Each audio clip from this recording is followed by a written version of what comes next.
Mark Williams, of course, failed his physical, and basically was returned back to Charlotte, and Dalton Connect and Cam Reddish back to L.A. Now, Mark is saying, I'm unwilling to return back to the terrible Charlotte Hornets. So there's a chance that he could ask for a buyout, which. And then the Lakers get what they want. Mark Cuban is really to blame because, for what, 2 decades probably, he's owned this team. And it is, for almost the entire time of his ownership, it's been something of a destination team. What is it, 2 years ago, a year and a half ago, he makes a decision to sell the team. Yeah. Cash out, essentially. And initially, there was a notion that he would be involved in the basketball operations and the decision-making and so forth. And the reality is he's not. On the court, that will 100% be a question, and we'll have to see whether it actually, plays out that way or not.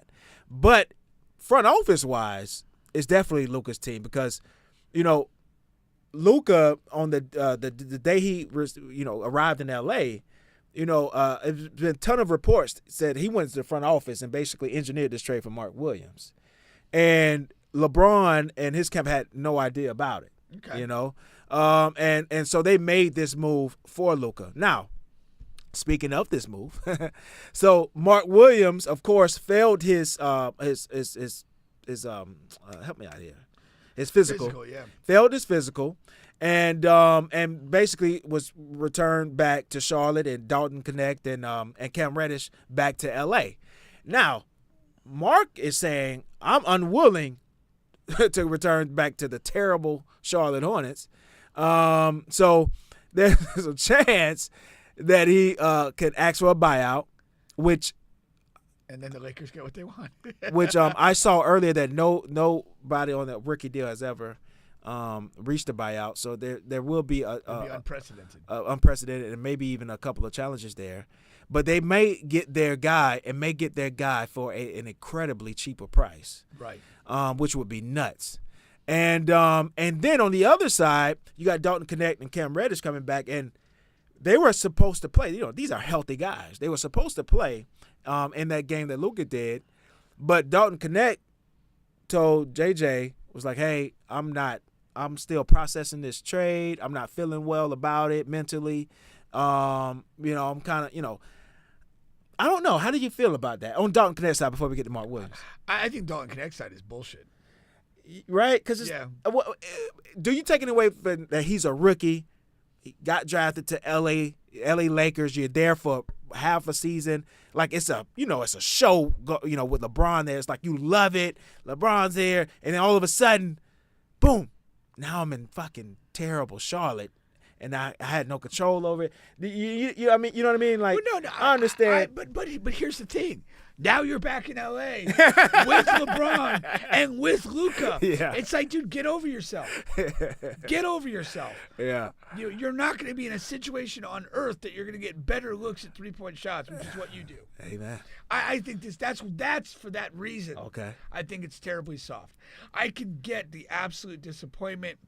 You're a new Laker. Things seem to be going pretty well. Team's good, and you're moved. You're the guy that's got to go. Yeah. And I get that. You're in Charlotte, and it's a shit show. Yeah, I might need a few mental health days if I had to stay I'm in Charlotte. But this gets reversed, and now you're back to L.A. I mean, just get your head down, grind, and hit open shots. Yeah, somehow God answered your prayers. He never answers mine on Hard Rock. They still got to figure this out, like who's going to play and not play and whatever. And the way I look at it, like, you could go, it could be like Luka, Austin, LeBron, you, and, whatever, the post player of the moment. Yeah. There's no reason you can't do that. No, 100%, 100%. So and I don't like the mentality of him doing that. Now, I get the leverage play of Mark Williams. It's like, I don't want to go back to this shit. Like, I thought I was free. I thought I was Yeah. free. Yeah, exactly. And then they pulled me back in. Like, there's no way. Like, so Hold on. Abraham Lincoln told me slaves were free. I'm a free man. What are you talking about? Yeah. I finally made it out. Yeah. Yeah, no, 100%. Now, that would be great because I didn't know much about Mark, but once the trade happens, then I go down the rabbit hole and find out who he is, and he is the perfect center for LeBron and Luka, especially from a defensive and rolling. You see in the first game just how many just open lobs Jackson Hayes. that Jackson Hayes got. Yeah, for sure. And Mark is better. I mean, he just is. Yeah. But the injury. So if the Lakers can get him at a crazy low price, even if he is often injured, that's just a fucking free gamble. Yeah. It's like a free play on Hard Rock. Yeah. Cool. I mean, if you're gonna give me a free play of $50, I'll take it and do whatever with it. Yeah.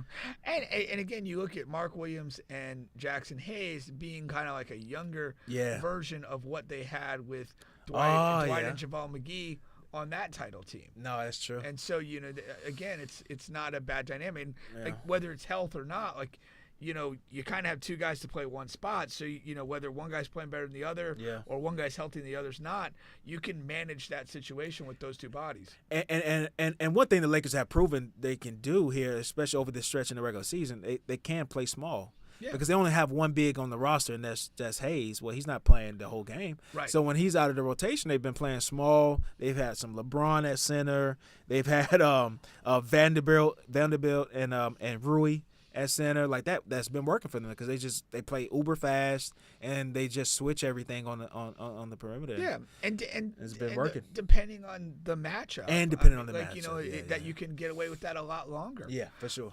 As far as that goes, and that's why I said the matchup next week, after All-Star break with Denver, I'm just going to be glued to the TV watching that because that's gonna show me because over the course regular season or playoffs, they haven't been able to do anything with Denver, and that's with Anthony Davis.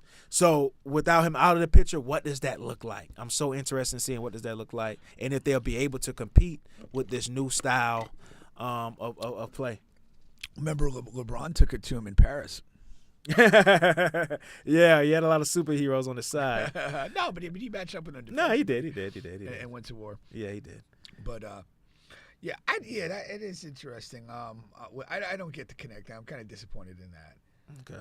That's kind of his attitude or approach to that. Yeah. Hopefully he shakes out of it and is able to play. I mean, I guess I get out of your feelings. Yeah. I mean, welcome to professional basketball. Welcome to life. Your girl left you. Now she wants you back. What do you want to do? Hey. I think this Luka stuff is really interesting. So this thing is multifolded here. All right. Of course, Luka has played his first game with LA. Back over in Dallas, they are rioting. I don't know if that's not the right word. They're protesting is the correct word. They are. Fire Nico, the front office, GM and president who has made the move to trade Luka over to the Lakers.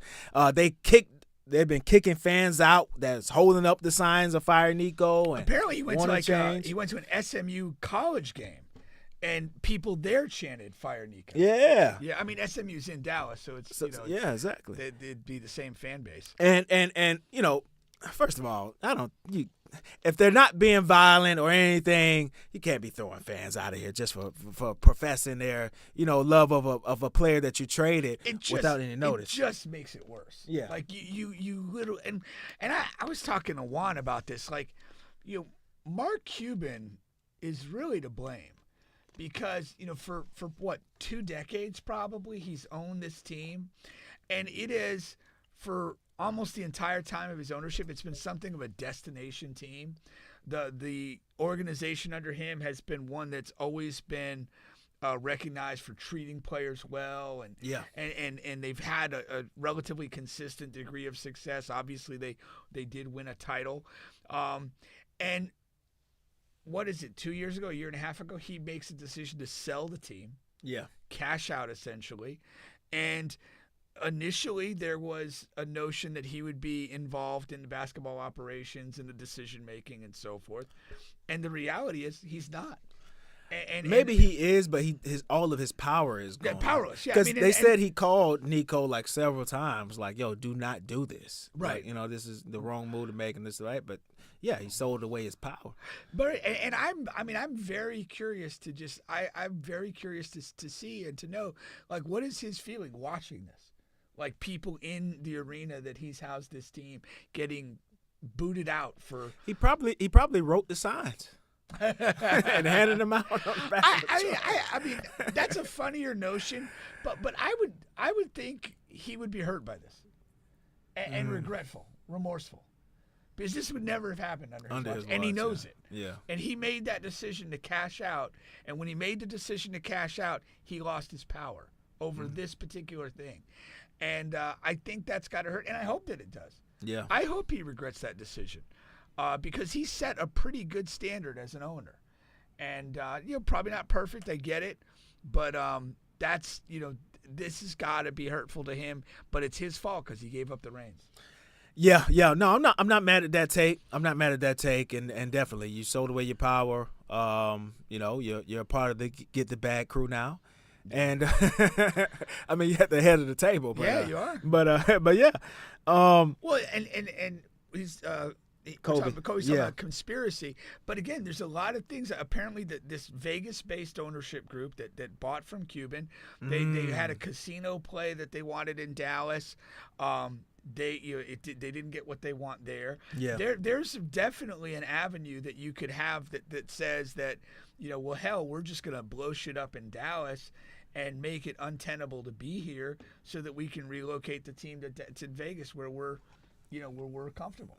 Anyway. Yeah, it'll be interesting to see how this plays out. Now, you make the trade. Now, Luka is injured while you're making the trade.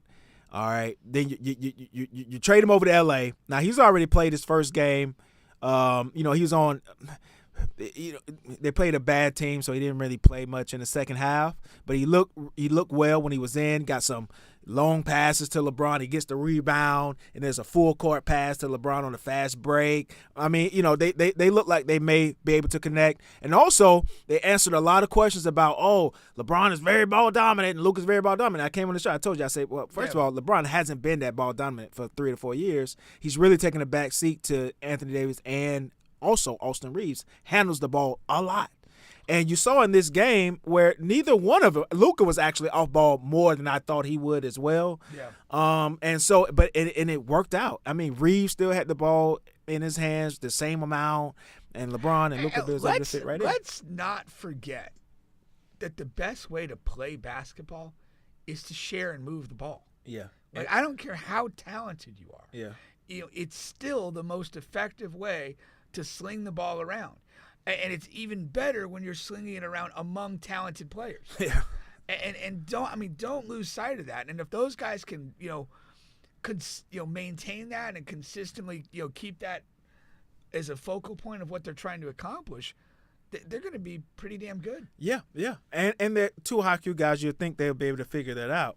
Now, on the other side of this thing, Dallas gets Anthony Davis, and you got everybody, all the big announcers and Charles Barkley and everybody coming over there. Oh, yeah, I love this move for Dallas. And Dallas is going to be a real contender this year. And for right now, these next, this is going to be a team to be reckoned with. And this makes sense. And I would have done this trade too because Luka is this X, Y, and Z. And Anthony Davis, he plays in his first game, and you get the full cycle of Anthony Davis in the first game. He's coming out. He's dominant. Dallas is blowing the team out. And then he gets hurt towards the end of the game. He gets hurt. Himself, the team says, it's not serious. He'll be all right. And then 2 days later, he's out indefinitely for a couple. He may need surgery, may not need surgery. That's Anthony Davis, man. Yeah. And that's who you traded for. And no way did I think this was going to happen this quick. But 1,000% I thought this was going to happen this year. That's what he does. And when you talk about like the anger, the frustration that Dallas fans have over this move, like that's like pouring gasoline on that fire for him to get injured this quickly. Yeah. I mean, it's literally like the worst case scenario. It's the worst case You scenario. didn't get a full game out of the centerpiece of the trade from your perspective. Yeah. That's brutally insane. Yeah, and you didn't get enough for Luka in the first place.